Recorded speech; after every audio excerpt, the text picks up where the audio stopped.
Live and learn. Live and learn. Season 6. It's all around living and learning together and getting inspired. Whenever you think it is appropriate for you to see the depths of growth mindset, the depths of live and learn philosophy, just join and enjoy. So welcome to our season 6, Live and Learn with us. Live and learn. We started a great talk in one of our previous episodes when we were discussing these new trends towards a shorter but a more efficient working week. We just mentioned being human as a benefit for work and productivity, as well as a novel trend towards human-centered work. Could we get deeper into the topic? These are specifically the things that the AI, computer, and robots cannot do yet. Like all this talk about the fears of AI taking our jobs, of robots taking our jobs. Okay, thank goodness if robots can work on an assembly line. Thank you. Then thank you so much. It's another, like the analogy with the industrial age and post-industrial age. Exactly so. Well, if robots work on assembly lines and companies get increased profits out of it, super. You don't lead to human workers burnout. Humans can finally do something where they can benefit from being humans. As soon as we realize that, we're better off. Being human, is different from just fulfilling the tasks, and using our skills that are particularly human skills. Until the moment when all this AI, which we refer to artificial intelligence now, which is like in the end assisting, is a good thing that it takes the stuff that could be managed in a better way, in a more efficient way, so that we can focus on something that we're good at. About online scheduling that we no longer waste our energy on. Instead, just saying, okay, so these are my booked lessons. I'm going to teach them. I'm not going to schedule them. It's all done thanks to these online scheduling platforms perfectly. And I'm okay with that. If this is the part of work that can be done for me by some AI-based device, thank you so much. I'll benefit from it and have some extra time to sleep, to have lunch, to go out, to do sport, to get ready for my lesson and do my lesson at the top of my teaching capacity and not being tired of just planning. Rescheduling twice, 3 times, and so on. What I was trying to say, the skills that the AI robots cannot do yet, and something that we as humans are supposed to be much better, is the way we hold the connection, the way we hold the empathetic skills, feeling the other people, connecting to the other people, relating to what they do, and reacting accordingly. So this is where the collaboration works together, when the synergy of what me and you as actors are performing is much more than 2. When 1 + 1 is bigger than 2, so then the synergy is happening. This is something that the robots cannot do yet, and therefore trying to brainstorm the opportunities, think out of the box, bring in the creative solutions to engineering process, to architectural process, architecture of the process, how we can do this together.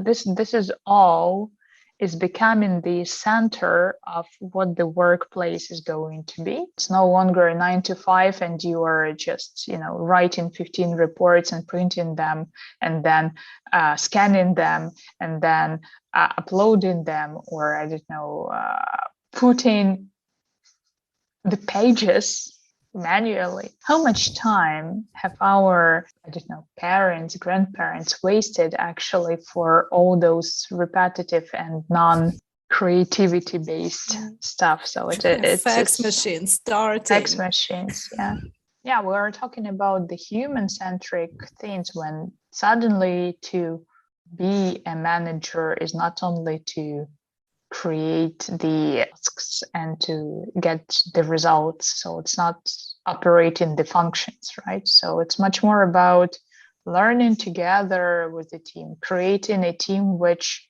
is aligned, connected, which works together, which knows what to expect one from another, learning together, learning from others, bringing in perspectives, I don't know, sharing, connecting, becoming better listener, becoming better perceiver, being able to connect much quicker. So this is something that is at the cutting edge focus for the people and culture specialists at the moment. And I feel so much reassuredness because of it. Because, you know, in the employability class, for example, it's my job to give students the frightening statistics of the employability rise of the mega trends and how the gap skill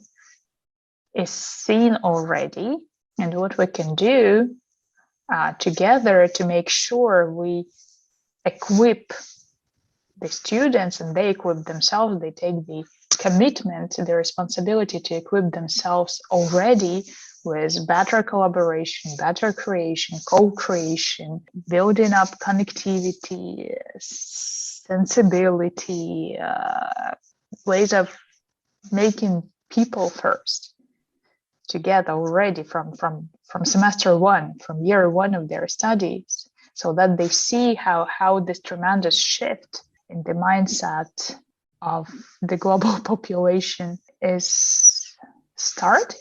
But then also be ready to the change of any shift that now we have this. And of course, it's all changing very, very fast.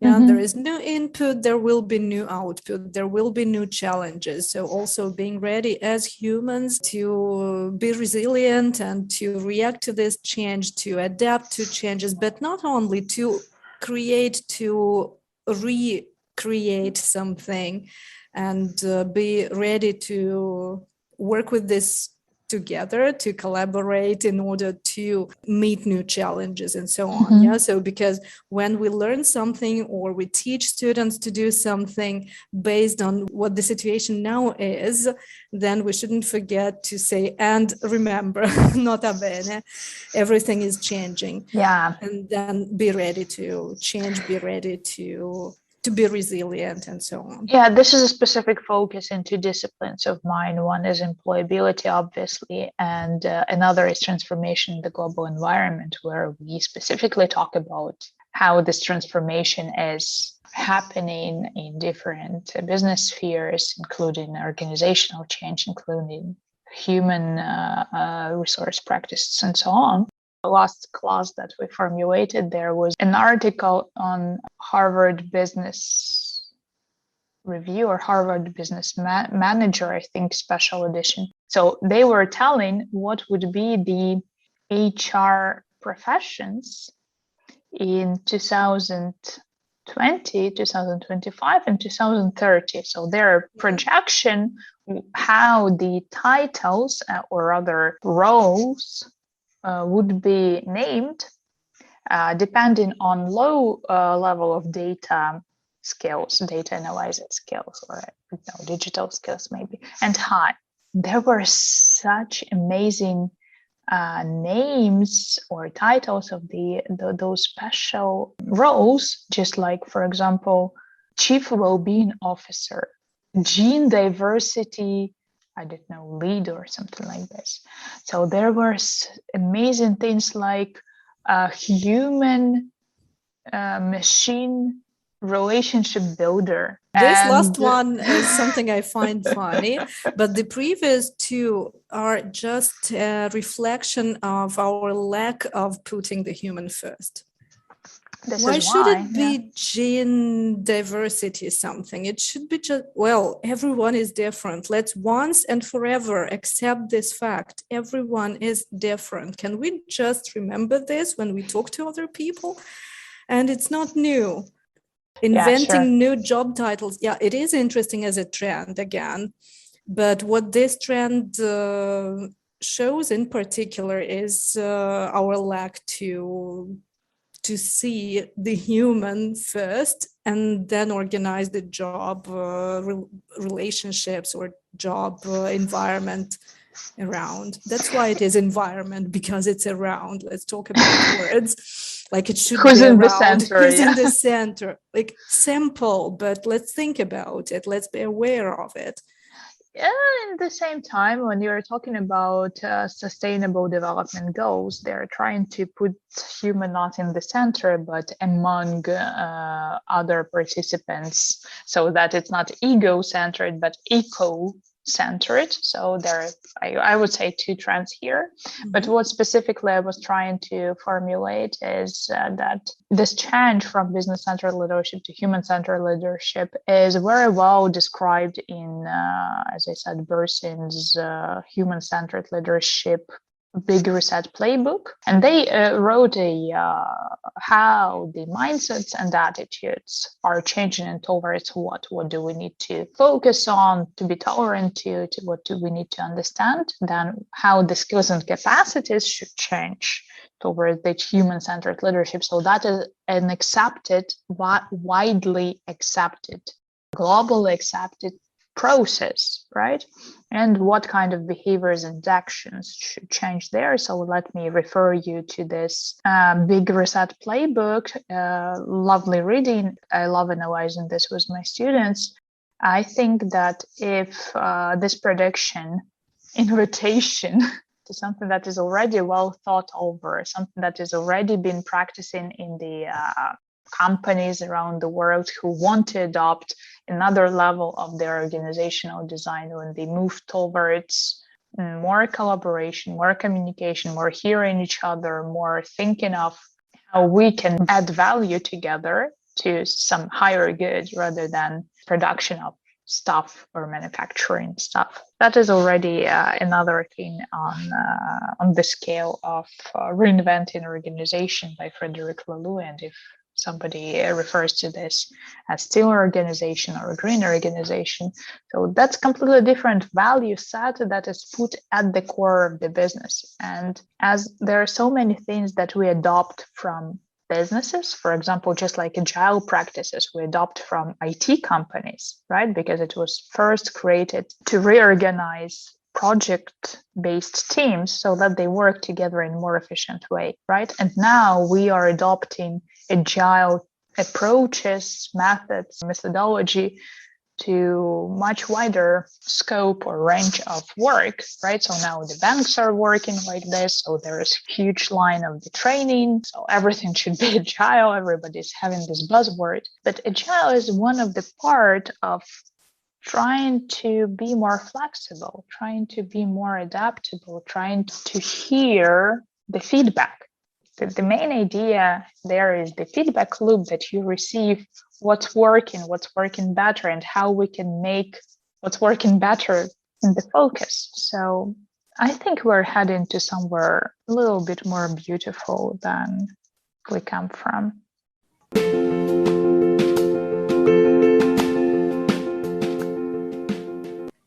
Especially if we remember that production, growing crops, producing things is no longer the issue.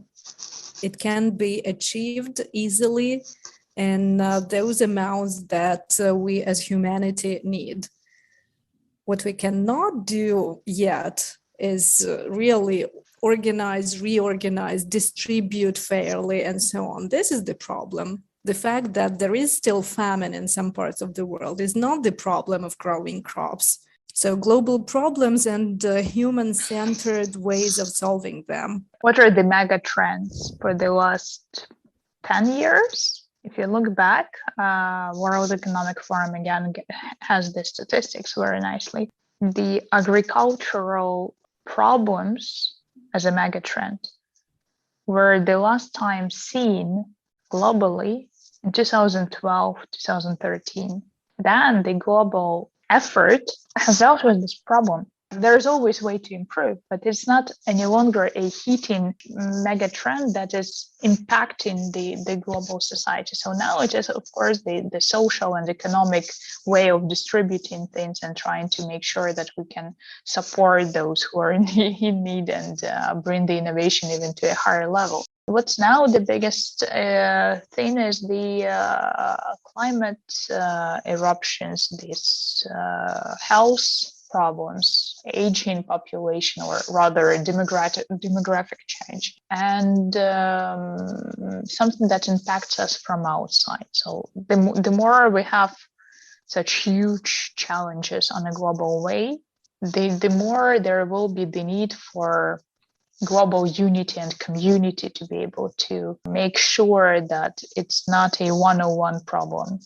Yeah, so trying to put the people's needs, people's aspirations and effort and talent and values in the center of this equation can have a potential of making this world even a more beautiful place. Cheers to human-centered everything, human-centered work, human-centered education, human-centered life.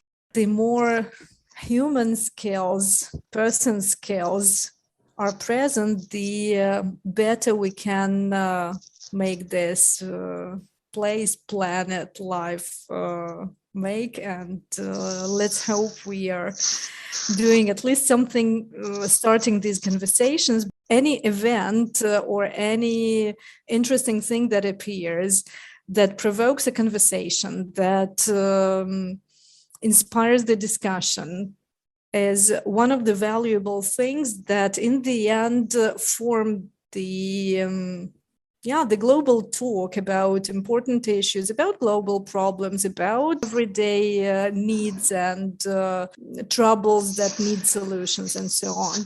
And putting a person in the center of don't want to say in the center of the problem, because there is also another start of another conversation. A human is in the center of the problem, starting this problem and then developing it. And if we can become part of a solution, if we can put ourselves in the center of a solution and not only in the center of the problems, that's something good we could be trying to do.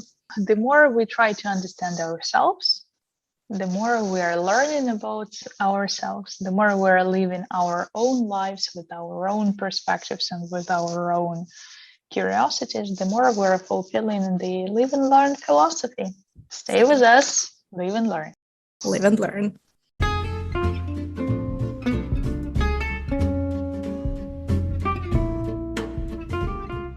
Thank you for listening to this episode. If you share Live and Learn philosophy, please subscribe wherever you get your podcasts. Follow us on all the major social media, comment, and spread the word about this podcast so that more people could get their weekly portion of growth mindset content. Live and learn.